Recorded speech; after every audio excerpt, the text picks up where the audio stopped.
नमस्कार। चलिए आज बात करते हैं समानता की। ये एक ऐसा शब्द है जो हमें स्कूल से लेकर संविधान तक हर जगह सुनाई देता है। पर क्या इसका मतलब सिर्फ इतना है कि सबके साथ एक जैसा बर्ताव हो, या इसके पीछे कोई बहुत गहरा अर्थ छिपा है? आज हम इसी की पड़ताल करेंगे। और यहीं से असली सवाल शुरू होता है। क्या समानता का मतलब है कि हर कोई एक ही जैसा बन जाए, सबकी कमाई एक जैसी हो, या फिर इसका असली मकसद ये है कि कोई चाहे कहीं भी पैदा हुआ हो, उसे अपनी काबिलियत दिखाने का एक बराबर मौका मिले? यही वो सवाल है जो इस पूरी चर्चा की नींव है। तो उस बड़े सवाल का जवाब ढूंढने के लिए सबसे पहले ये समझना पड़ेगा कि समानता का असल में मतलब क्या है। देखिए, समानता का मतलब यह बिल्कुल नहीं है कि हर किसी की तनख्वाह या काबिलियत एक जैसी हो। इसका असली आधार यह है कि हर इंसान को सिर्फ इंसान होने के नाते बराबर का सम्मान और बराबर के अधिकार मिले, और सबसे जरूरी बात, अपनी मेहनत और प्रतिभा से आगे बढ़ने का एक निष्पक्ष मौका मिले। चलिए इसे एक बहुत ही आसान से उदाहरण से समझते हैं। सोचिए, दो लोग एक ही दौड़ में हिस्सा ले रहे हैं। समानता का मतलब ये पक्का करना है कि किसी को उसकी जाति, धर्म या लिंग की वजह से स्टार्टिंग लाइन पर आगे या पीछे ना खड़ा किया जाए। दौड़ तो तभी निष्पक्ष होगी ना, जब सब एक ही जगह से शुरू करें। तो ठीक है, ये तो हो गई इसकी मूल परिभाषा, लेकिन असल जिंदगी में ये दिखती कैसे है? इसको और बेहतर ढंग से समझने के लिए जानकार इसे 3 मुख्य प्रकारों में बांटते हैं। समानता के ये 3 स्तंभ एक दूसरे पर टिके हैं। पहला है राजनीतिक समानता, यानी हर किसी को वोट देने और अपनी सरकार चुनने का बराबर हक। फिर आती है सामाजिक समानता, मतलब एक ऐसा समाज जहां जाति या लिंग के आधार पर कोई भेदभाव ना हो। और तीसरा आर्थिक समानता, जिसका मतलब यह है कि हर किसी को कम से कम रोटी, कपड़ा, मकान जैसी बुनियादी जरूरतें पूरी करने का मौका तो मिले, ताकि अमीर गरीब की खाई बहुत ज्यादा गहरी ना हो जाए। अब यहाँ एक और भी गहरा सवाल है। हम समानता की बात तो करते हैं, लेकिन क्या दुनिया में मौजूद हर तरह का फर्क, हर तरह की असमानता गलत है? क्या हर अंतर को मिटाना जरूरी है? यहीं पर हमें एक बहुत जरूरी फर्क समझना होगा। देखिए, कुछ असमानताएं कुदरती होती हैं, जैसे कोई ज्यादा लंबा है तो कोई ज्यादा तेज दौड़ता है। लेकिन कुछ असमानताएं समाज बनाता है, जैसे जाति या लिंग के आधार पर किसी को अवसर ही न देना। समानता का असली लक्ष्य इन बनावटी और अन्यायपूर्ण असमानताओं को खत्म करना है, न कि कुदरती विभिन्नताओं को। ये जो सोच है ना, ये कोई आज की नहीं है। इसकी जड़ें हजारों साल पुरानी हैं। प्राचीन यूनानी दार्शनिक अरस्तु ने कहा था कि समानता का मतलब है एक जैसे लोगों के साथ एक जैसा व्यवहार। ये एक शुरुआती लेकिन बहुत ही महत्वपूर्ण विचार था। फिर सदियों बाद फ्रांसीसी क्रांति के विचारक रूसो ने इस बहस को एक नई दिशा दी। उन्होंने लिखा कि इंसान आजाद तो पैदा होता है, लेकिन हर जगह वो जंजीरों में जकड़ा है। उनका इशारा उन सामाजिक बंधनों की ओर था जो इंसान की कुदरती आजादी को छीन लेते हैं। और जब बात भारत की आती है, तो डॉक्टर B.R. अम्बेडकर ने इस विचार को जमीनी हकीकत से जोड़ा। उन्होंने साफ साफ कहा कि सिर्फ राजनीतिक समानता यानी वोट देने का अधिकार तब तक खोखला है जब तक सामाजिक और आर्थिक समानता ना हो। भाई, एक भूखे और शोषित व्यक्ति के लिए वोट के अधिकार का क्या मतलब?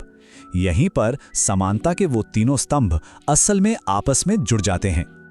तो इन सभी महान विचारों ने मिलकर ही उस सिस्टम की नींव रखी जिसे आज हम लोकतंत्र कहते हैं। तो सवाल यह है कि समानता और लोकतंत्र का रिश्ता आखिर कितना गहरा है?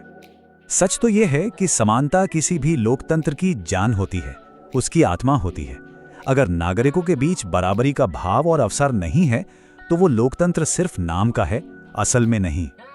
और यही वजह है कि हमारे संविधान बनाने वालों ने समानता के अधिकार को एक मौलिक अधिकार का दर्जा दिया।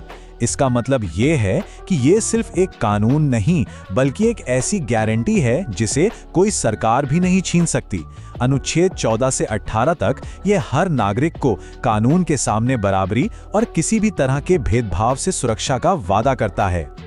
ठीक है, तो ये तो ही आदर्श की बात, बड़ी बड़ी बातें। लेकिन सवाल ये है कि इस महान लक्ष्य को जमीन पर कैसे उतारा जाए? बराबरी लाने के लिए समाज और सरकारें आखिर करती क्या है? देखिए, समानता लाना कोई स्विच ऑन ऑफ करने जैसा काम नहीं है। ये एक लगातार चलने वाली प्रक्रिया है। इसमें कई कदम शामिल हैं, जैसे हर बच्चे को अच्छी शिक्षा का मौका देना, आर्थिक नीतियां ऐसी बनाना जो गरीबों की मदद करे, और आरक्षण जैसी नीतियों के जरिए उन समुदायों को मुख्य धारा में लाना जो सदियों से पीछे छूट गए हैं। ये एक मल्टी डायमेंशनल कोशिश है। तो हमने समानता का मतलब समझा, उसके प्रकार देखे और ये भी जाना कि इसे हासिल कैसे किया जाए। लेकिन इन सब के दिल में, इन सब की जड़ में एक आखिरी और शायद सबसे शक्तिशाली बात है जिसके बिना सब कुछ अधूरा है। हमें ये याद रखना होगा कि समानता सिर्फ संविधान की किताबों में नहीं लिखी जाती, ये समाज के दिल और दिमाग में जी जाती है। कानून एक दरवाजा खोल सकता है, लेकिन उस दरवाजे से गुजरकर एक साथ आगे बढ़ने की जिम्मेदारी हम सब की एक समाज के तौर पर ही होगी। और असली सवाल यही है कि क्या हम सब उस दरवाजे से गुजरने के लिए वाकई तैयार हैं? चलिए आज एक ऐसे शब्द की बात करते हैं जिसे हम सब जानते हैं, इस्तेमाल करते हैं, पर शायद पूरी तरह समझते नहीं हैं। शब्द है समानता। सुनने में तो बड़ा सीधा सा लगता है ना, कि भाई सबके साथ एक जैसा बर्ताव हो। लेकिन क्या ये वाकई इतना सिंपल है या इसमें भी कोई पेच है? आइए आज इसी गुत्थी को सुलझाने की कोशिश करते हैं। तो शुरुआत करते हैं एक ऐसे आंकड़े से जो सोचने पर मजबूर कर देता है। ये एक कड़वी हकीकत है कि दुनिया की जो सबसे गरीब 40% आबादी है ना, उनके पास दुनिया की कुल आमदनी का सिर्फ 5% हिस्सा है। ये आंकड़ा सच में चौंकाता है। जरा सोचिए कि हमारे समाजों में ये खाई कितनी ज्यादा गहरी है। और देखिए, ये कहानी सिर्फ पूरी दुनिया की नहीं है, ये हमारे अपने देश में भी उतनी ही सच है। इन आंकड़ों पर एक नजर डालिए जरा। ये भारत के गांवों और शहरों के बीच की सच्चाई को दिखाते हैं। जहां शहरों में 88% घरों में बिजली है, वहीं गांव में ये आंकड़ा सीधे आधा, सिर्फ 44% रह जाता है। और ये तो बस एक उदाहरण है कि असमानता की जड़ें कितनी गहरी फैली हुई हैं। तो आज का हमारा सफर कैसा रहेगा? हम पहले असमानता की इस दुनिया को समझेंगे, फिर जानेंगे कि सच्ची समानता का आखिर मतलब क्या है। इसके 3 अलग अलग पहलुओं पर बात करेंगे। ये भी देखेंगे कि कौन से अंतर सही हैं और कौन से गलत। और आखिर में एक बेहतर, एक निष्पक्ष समाज कैसे बनाया जा सकता है, इस पर भी बात करेंगे। तो चलिए सबसे पहले सबसे बुनियादी सवाल पर आते हैं। जब हम कहते हैं समानता, तो हमारे जहन में असल में क्या आता है?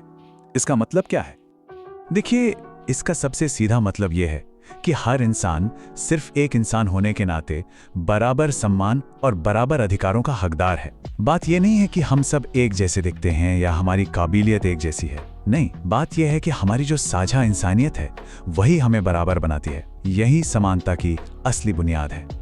और यह तस्वीर इसी गहरी बात को और साफ करती है। समानता का पूरा विचार इसी भरोसे पर टिका है कि हम सब एक ही मानव परिवार का हिस्सा है।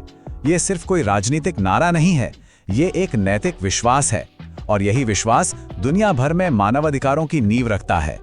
महान दार्शनिक रूसो ने सदियों पहले एक बहुत गहरी बात कही थी कि इंसान आजाद तो पैदा होता है, पर हर तरफ जंजीरों में जकड़ा हुआ है। ये बात दिखाती है कि बराबरी हमारी कुदरती हालत है, लेकिन हमारे समाज ने ही ऐसी दीवारें, ऐसी जंजीरें बना दी हैं जो हमें हमारा हक लेने से रोकती हैं। और समानता की लड़ाई इन्हीं सामाजिक जंजीरों को तोड़ने की लड़ाई है। ठीक है, तो इस बड़े से विचार को बेहतर समझने के लिए चलिए इसे 3 छोटे लेकिन बहुत जरूरी हिस्सों में बांटते हैं। समानता के ये 3 मुख्य पहलू हैं: राजनीतिक, सामाजिक और आर्थिक। तो सबसे पहले है राजनीतिक समानता, जिसका मतलब है एक व्यक्ति एक वोट, मतलब कानून की नजर में हर कोई बराबर है। फिर आती है सामाजिक समानता, जिसका मकसद है कि किसी के साथ भी उसकी जाति, धर्म या लिंग के आधार पर भेदभाव ना हो और सबको अच्छी शिक्षा और स्वास्थ्य सेवाएं मिले। और आखिर में है आर्थिक समानता, जिसका मतलब है कि अमीर गरीब का फासला कम हो और सबको आगे बढ़ने के बराबर मौके मिले। अब एक थोड़ा मुश्किल सवाल, क्या हर तरह का फर्क, हर तरह की असमानता गलत ही होती है? क्या हमारा मकसद एक ऐसा समाज बनाना है जहां हर कोई हर मामले में बिल्कुल एक जैसा हो? चलिए इस पर सोचते हैं। यहां हमें 2 तरह के अंतरों को समझना होगा। एक होते हैं कुदरती फर्क, जैसे कोई लंबा है, कोई छोटा, किसी की आवाज सुरीली है, ये तो नेचुरल है। लेकिन दूसरे होते हैं समाज के बनाए हुए फर्क, जैसे किसी को उसकी जाति या लिंग की वजह से कोई मौका ही ना देना। असल में हमारी लड़ाई इन्हीं समाज की बनाई हुई दीवारों से है। और ये तस्वीर दिखाती है कि समाज की बनाई ये असमानताएं सिर्फ ख्याली पुलाव नहीं है, ये असली दीवारों की तरह काम करती हैं। ये दीवारें कुछ लोगों के लिए नो एंट्री का बोर्ड लगा देती हैं और वो कभी उस रेस में शामिल ही नहीं हो पाते। ये सिर्फ अन्याय नहीं है, ये हमारे पूरे समाज के टैलेंट का नुकसान है। अच्छा, तो अगर हम ये मानते हैं कि समाज की बनाई असमानता गलत है, तो अगला लॉजिकल सवाल यही है कि इसे ठीक कैसे किया जाए। एक बेहतर, एक निष्पक्ष समाज बनाने के लिए क्या किया जा सकता है? एक तरीका तो बहुत सीधा साधा है, जिसे कहते हैं औपचारिक समानता। इसका मतलब है कि कानून सबके लिए एक जैसा बना दो, किसी के साथ कोई भेदभाव मत करो, सबके लिए एक ही नियम। और हाँ, ये एक बहुत जरूरी पहला कदम है। पर यहीं पर एक बड़ा सवाल खड़ा होता है, क्या हमेशा हर हाल में सबके साथ एक जैसा बर्ताव करना ही इंसाफ है? क्या ये हमेशा फेयर होता है? ये जो कार्टून है ना, ये इस उलझन को बहुत अच्छे से समझाता है। सोचिए, अगर एक मछली, एक हाथी और एक बंदर, तीनों से कहा जाए कि चलो पेड़ पर चढ़ने की रेस लगाते हैं, तो क्या ये एक फेयर कंपटीशन होगा? बिल्कुल नहीं। कभी-कभी एक जैसा बर्ताव ही सबसे बड़ा अन्याय बन जाता है। हमें यह भी देखना पड़ता है कि कौन कहां से अपनी दौड़ शुरू कर रहा है। और यहीं से एक दूसरा नजरिया सामने आता है, जिसे कहते हैं विभेदक बर्ताव या सकारात्मक कार्रवाई।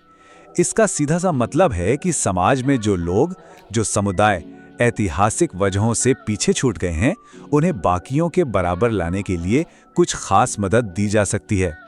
असल जिंदगी में हम इसके कई उदाहरण देखते हैं, जैसे दिव्यांग लोगों के लिए रैंप बनाना ताकि वो भी हर बिल्डिंग में आसानी से आ जा सकें, या फिर पिछड़े समुदायों के बच्चों को स्कॉलरशिप और नौकरियों में आरक्षण देना ताकि उन्हें भी बराबरी का मौका मिले। ये सभी विभेदक बर्ताव के ही रूप हैं।